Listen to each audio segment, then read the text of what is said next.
Welcome to the GCSE Maths Advantage.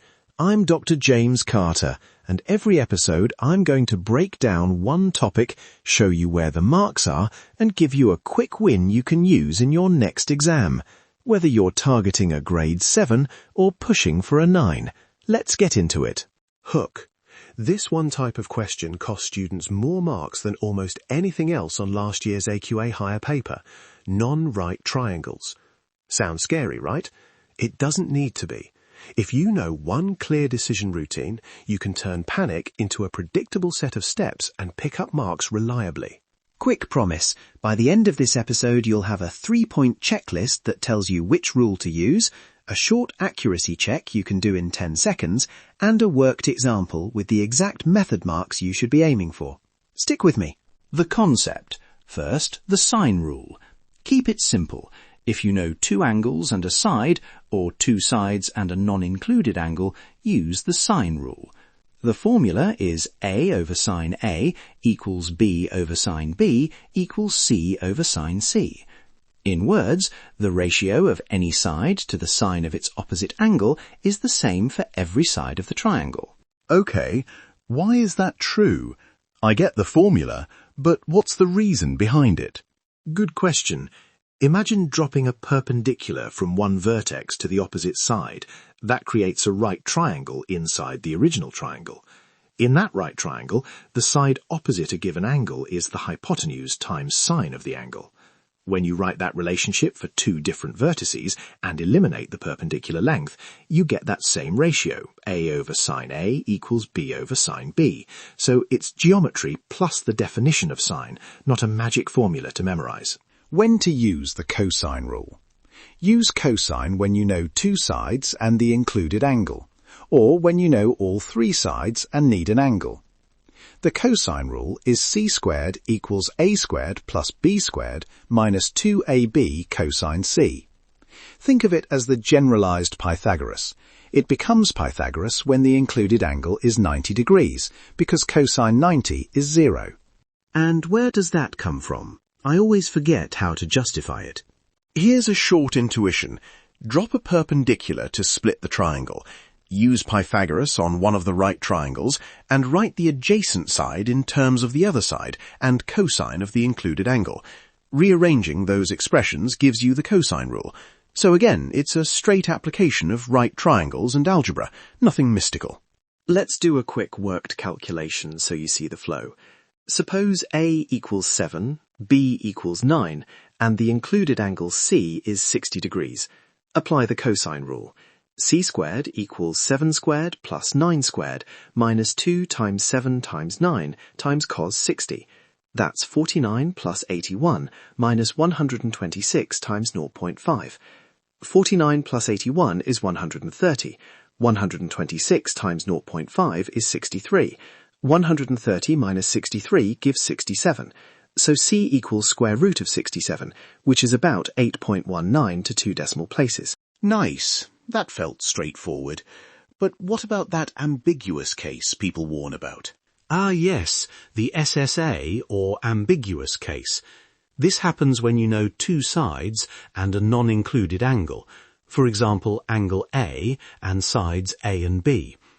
The key is to compare the side opposite the known angle with a critical height, h, where h equals b times sine A.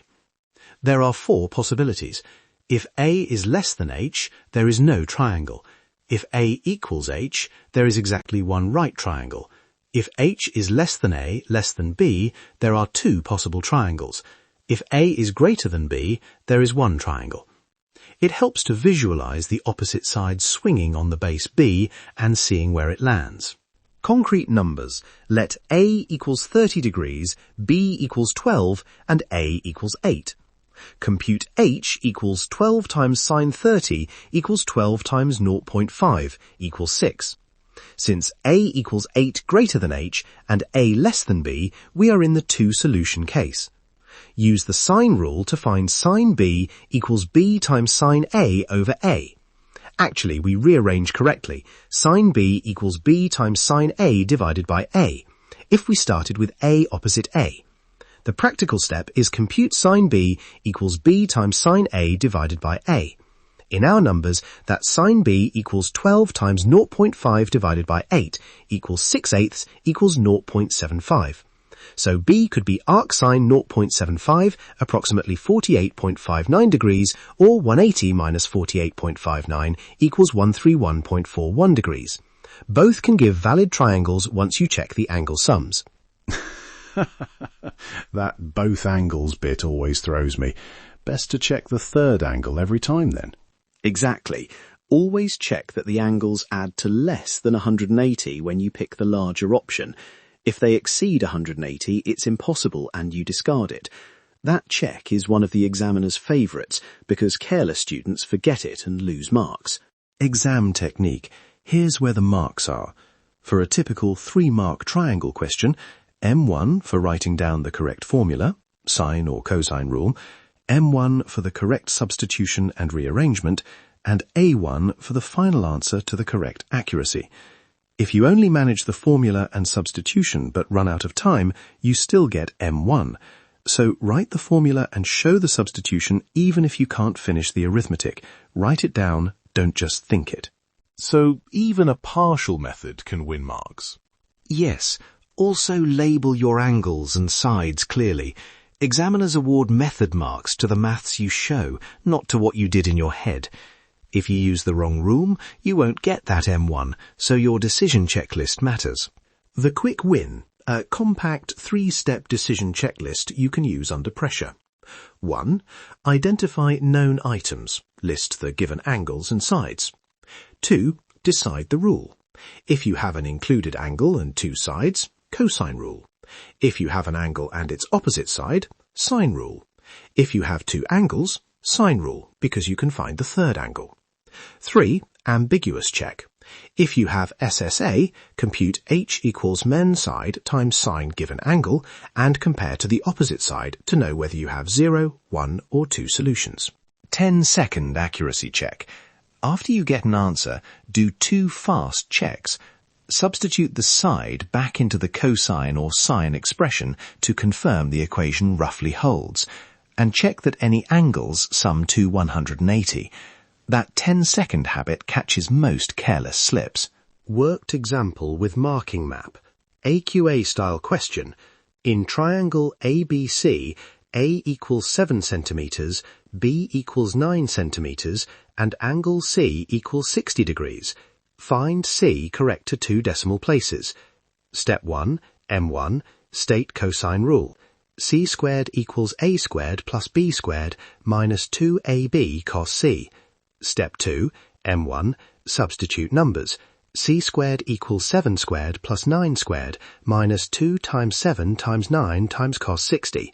Step 3, A1, calculate. C squared equals 49 plus 81 minus 126 times 0.5 equals 67. So C equals root 67, approximately equals 8.19 centimeters. Right units. That's full marks. Show each line so the examiner can award both M marks and the A mark. If I'm stuck on the arithmetic, should I still write the substitution? Always write the substitution. If you stop after that line, you usually secure at least 1 or 2 method marks. Even if a calculator fails you, the examiner sees your method and rewards it. Don't skip the check. Write it down. Don't just think it. Rapid revision drill. 3 short prompts. Pause the podcast and try each one. 60 seconds max. 1. Use the sine rule. Angle A equals 40 degrees, A equals 10, B equals 13. Find angle B. 2. Cosine rule. A equals 5, B equals 6, angle C equals 120 degrees. Find C. 3. Ambiguous case. Angle A equals 25 degrees, B equals 14, A equals 6. Compute H and decide how many solutions. If you get stuck, write down the formula and your substitution. Claim the method marks. That's your quick win for today. A 3-step checklist and a 10-second accuracy check that turn non-right triangle questions from guesswork into routine. If this helped, share it with a friend who's revising. You'll find diagrams, worked solutions, and a full guide to every topic we cover at jcacademyonline.co.uk. Until next time, trust the process and nail that exam. Stay curious.